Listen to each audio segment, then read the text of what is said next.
Good afternoon, Year 4. It's Mrs. Collins here with today's science lesson. In your pack, you will find a sheet that looks like this. You need to get it out, along with your pencil and ruler, ready to make a start on today's lesson. Are you ready? To start us off this afternoon, we've got a quick quiz. You may have got the hot, spicy or mild challenge, and the quiz is on the left-hand corner of your sheet, and it looks like this. The quiz is asking you to remember what these words mean. You've heard and learned about these words so far this term in our topic all about living things. Words like habitat, predator, prey, producer, carnivore, herbivore, and adaptation. You might want to think back to the activities you've done previously, or use the pictures and words on your sheet to help you. Pause the clip, give yourself 10 to 15 minutes, and write your definitions in neatly. If you're doing the mild challenge, you need to use your pencil and ruler to neatly match up the picture with the definition. Good luck! Welcome back, Year 4. Have you given yourself enough time to write these definitions in neatly? I'm going to go through them now. Some of the activities have got the same words, so you can mark them with your blue pen if you have one, or just use a pencil if you haven't. So all groups, hot, spicy and mild, had the word habitat, and you needed to write or match the definition. A habitat is a place where a plant or animal lives. It's a living thing's home. Most groups had the word predator, and some of you had a picture to jog your memory. A predator is an animal that eats another animal for food or for survival. Some groups had the word prey. You had the little mouse picture there to remind you what prey is. Prey is an animal that is eaten by other animals. If you're in the hot challenge this afternoon, you will have had the word producer. A producer is a plant that makes its own food. If you're in hot, you will have also had the word carnivore, which is an animal that eats other animals. Herbivore, which is an animal that survives on plants, by eating plants. And all three groups, hot, spicy and mild, had the word adaptation. We looked at this earlier on this week. What is adaptation? You should have written something like, it's the way animals change to suit their environment or to suit their habitat. Well done if you got those definitions. Give yourself a mark if you did. If there are any you need to change, you can pause the video to give yourself time to do that now. Let's move on. Today we're going to be moving on and learning a little bit more about adaptation. Can you read these sentences with me? Adaptation is a special feature or behaviour that makes an organism particularly suited to its habitat. The organism we're talking about is the living thing, the plant or the animal. Adaptations may be general or specific. These are some examples. General adaptations are things like having legs to walk or fins to swim.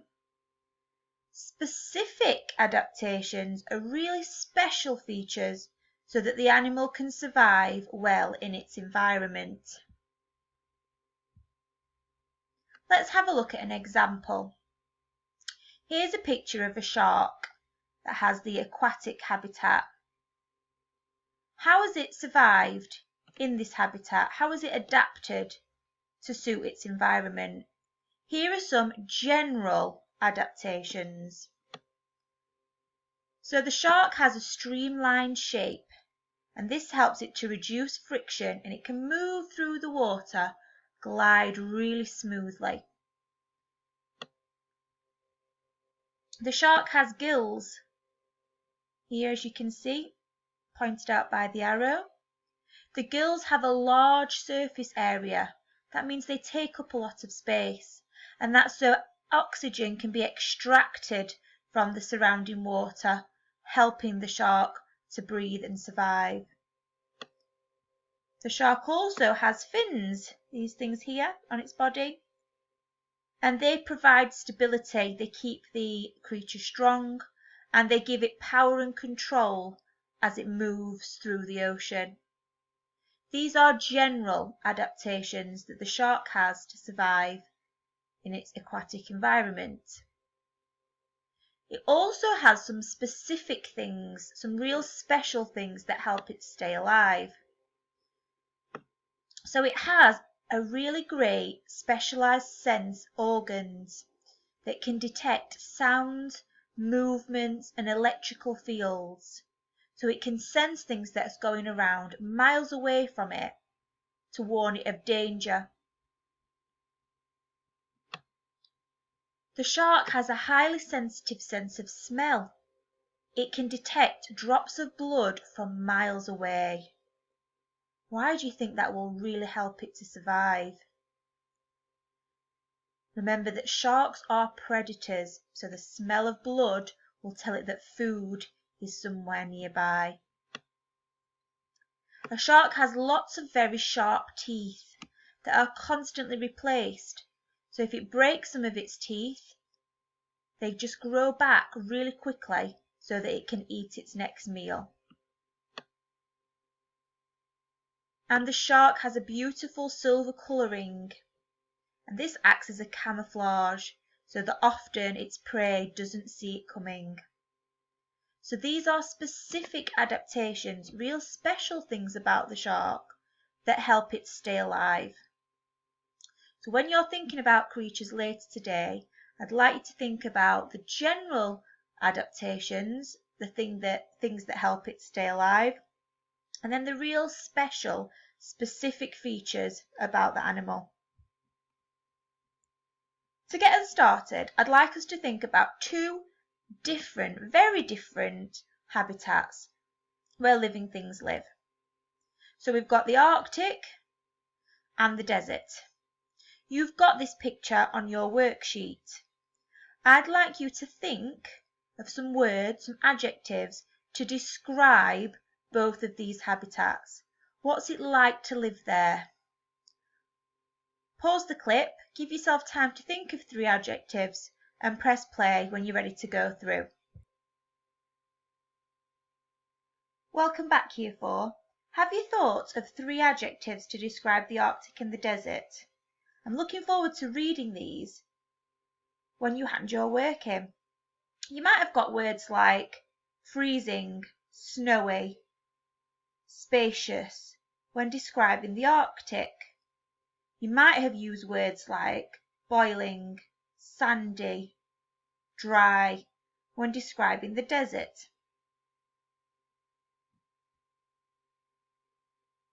The animals that live in cold climates, those Arctic climates, must keep themselves warm to survive.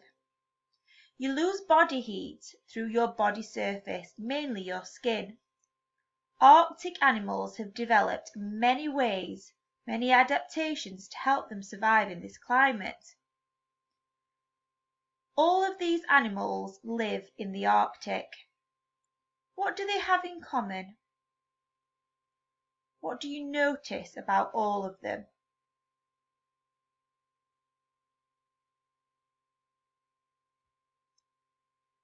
The animals in the cold climate have some common features, some similarities. Most of them have thick fur coats to keep them warm and to hold that body heat. They have a layer of blubber underneath their skin. So they're quite chubby animals, and that's so that they can keep warm. And their colour, if we go back to the picture before, you can see most Arctic creatures have got light coloured fur, which helps them to camouflage from predators. And the colour may change as seasons change. to help its camouflage. What do you notice about the creature's body shape? You'll notice that they've got quite a big surface area. They take up a lot of space. Their paws are often quite big. Why do you think this is?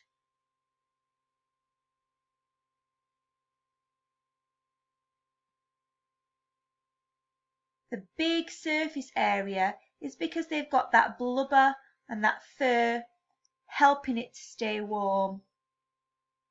And the big paws are there because a lot of these creatures have to walk on slippy surfaces, snowy surfaces, and even on ice, and their big padded paws help them to stay balanced. Their body shape is quite round. They have fat, round body shapes with short legs often. And they have really small ears. Why do you think Arctic animals have small ears? These animals have small ears to retain their body temperature. Bigger ears would allow the heat out of their body, but the smaller ears help to keep the heat inside, helping them to keep warm in the very cold temperatures. On the other hand, animals in dry climates have very different adaptations. Animals in dry climates have to keep themselves cool to survive. They also have to cope with the lack of water. Look at the following animals. What do these animals have in common?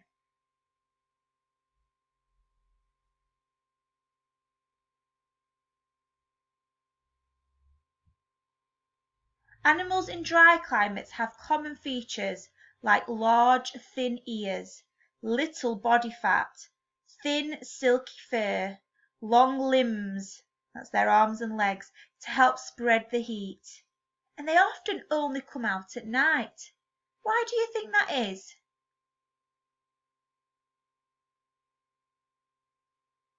Often animals come out at night in these climates because that's the coolest time when they can go and find their food. And what about their body shape? You'll notice that their body shape is similar to this. They have long limbs and lots of parts coming off their body. Why do you think this is? These animals have adapted their surface area. Animals lose heat from body surfaces that are in contact with the surrounding air or water. So reducing this contact reduces heat loss. Increasing the surface area increases heat loss. So you can see that here we've got a diagram to show you how the surface area works. The